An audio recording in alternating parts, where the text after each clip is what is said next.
to live in this world means taking the lives of something.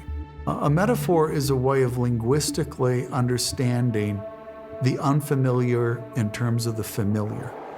Nature is expansive, it's mysterious, it's staggering. How are we going to get our heads and our hearts around nature? Well, we're going to do it with metaphors. We thought of grasshopper outbreaks very clearly in terms of the war metaphor.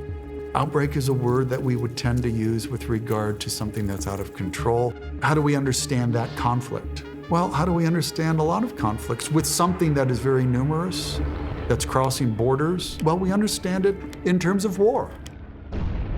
What follows from that is if you're at war with an enemy, you're not going to leave behind pockets of survivors. Metaphors are always approximations. Pesticides are often understood and framed in terms of defending oneself. Common names of pesticides are often allusions to warfare or violence. We don't just speak metaphorically, we think in the metaphor. If it shapes how we speak and it shapes how we think, then it's also going to shape how we act.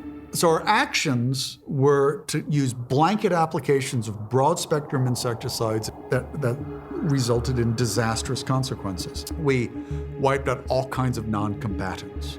I think war is a great metaphor, but we don't take it seriously. So if we're at war, we ought to ask ourselves, is it a just war? Are you minimizing harm to non-combatants? Have you exhausted all nonviolent means? Have you goaded the enemy into violence? You cannot escape metaphor.